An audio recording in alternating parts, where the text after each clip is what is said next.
What is going on, guys? How y'all doing today? Rangovids12 here, and welcome back to the Amazing Spider-Man The Other Evolve or Die Part 9. So we've almost finished the entire thing. It goes up to Part 12, and so far it's been extremely interesting to see Spider-Man die, but now we're going to see him evolve, hence the name Evolve or Die. So without further ado, let's get into it. So the issue begins with Iron Man and the rest of the superheroes frantically looking for Spider-Man, or at least whoever was in the building that kind of took Spider-Man's body / broke out of his body. Because if you remember, someone did break into the Avengers Tower or break out of the Avengers Tower, and they're frantically searching for Peter's body, and Mary Jane knows that it must be Peter who is still alive, and she knows that he's died probably many times, or she's thought he's died many times, but he always seems to come back alive.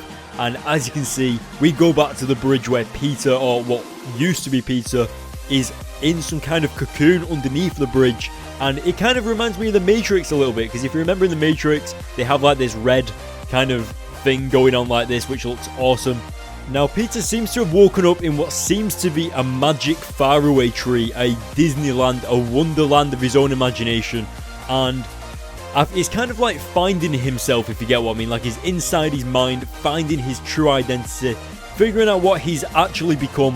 And he's seen loads of people that he's known in his life. You know, like he's seen the first time he got bit by the spider, and he's seen Flash Thompson stood next to him. He's seen everyone around him, and then he's seeing this massive spider, and it's his younger self saying, "Over there, it's evil. Watch out! Don't let him get near you," and stuff like that. And it's pretty weird what's going on. I mean, I don't fully understand it, but as you can see, we've got Gwen Stacy there and Harry Osborn and whoever that other woman was. It didn't look like Mary Jane. So, yeah, but as you can see, Uncle Ben is being eaten by the spider. And I think this is kind of like a metaphor to say that the spider side of Peter Parker, so him being Spider-Man, has caused all of these people to die. So Gwen Stacy, I think Jean DeWolf did die, so I think that's what that woman was earlier. But of course, Uncle Ben as well. And basically the spider bit Uncle Ben's head off there, and Peter is throwing up, as you can see.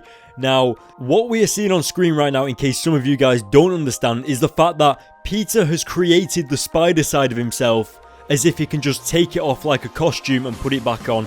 So that's what it's saying. So he discovered that he could climb walls, he had super strength, and that's as far as he went. He never actually went further to find out what else he could actually do.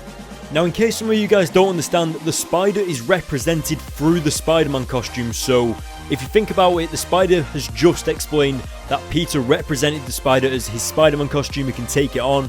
I mean, what? He can take it off, he can put it on, stuff like that. So what you are seeing on screen is the Spider-Man costume speaking to Peter, because that is the spider communicating with the human side of Peter Parker and stuff like that. So he's talking about how the spider has taken over. The spider didn't want to die. The human side of Peter was dying, it was ready to die, but the spider side said no. That's where it gets really interesting, because then we get teased about what's going to come out of the cocoon. Could it be a human that is more spider than man, or could it be Spider-Man but again he's more human than spider? And we get that little tease of Spider-Man's, well, Peter Parker's face on a giant spider, and Peter is being told to embrace the spider side, embrace the new powers that come with it. Now, if you've got, you kind of got to think about that the spider has saved Peter Parker's body.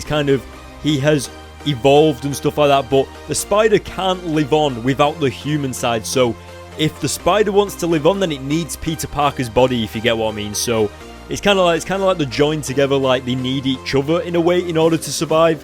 But as you can see, Peter embraces the spider, embraces the other, and the cocoon starts to shatter open, and something falls out of it. But obviously it just looks like a bunch of random corpses falling out of it there. But a man or a thing walks towards the water, and as you can see, it's a naked Peter Parker. Now, as you can see, all of his wounds have healed. He's been reborn. He's kind of like a caterpillar turning into a butterfly. Kind of like that, like he's shed his skin, all his wounds have healed, he perhaps has new powers, but we're yet to see that in the next few issues. But as you can see, we go back to Aunt May and Mary Jane accepting that it could be Peter, and that they've got to accept that it may not be Peter, and they're ready to let the body go. They're ready to get rid of Peter's dead body. But just as they're doing that, there's a knock at the door, and it's Peter Parker back with Mary Jane and Aunt May. And yeah, I kind of feel like they did that a little bit too soon, because if you think about it, he's only been dead for one issue. Well, he died at the end of the last issue technically, and then I don't know, he's already back and stuff. But as you can see, Captain America and Iron Man and all of that, all the Avengers said that they kind of expected that Peter could have shed his skin just like spiders can, but they didn't really want to get Aunt May and Mary Jane's hopes up, just in case that wasn't true.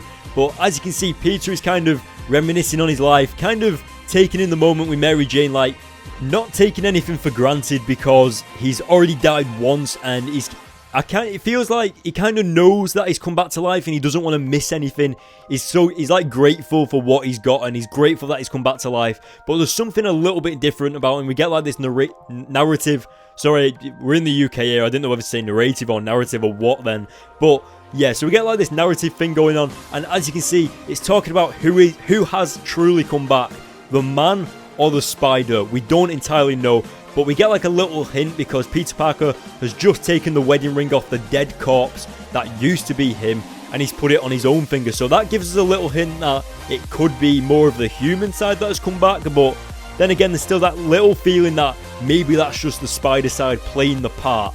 Who knows? But what did you guys think of Peter Parker finally returning from the dead?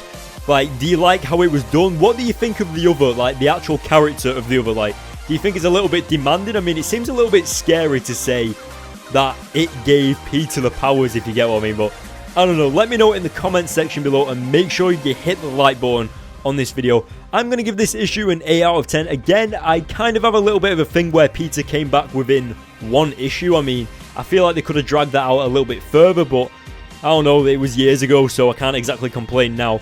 But yeah, so before we end this video, guys, I want you to go to the links in the description to my Facebook page and enter the physical comic giveaway for Miles Morales Ultimate Spider-Man issue 12, as well as hit the like button on my Facebook page and follow me on Twitter. I always update you guys on whether I'm editing a video and whether I'm having problems uploading it, etc. So it's always a good thing to follow me on Twitter. And of course, make sure you hit the subscribe button, and I will see you guys in my next video.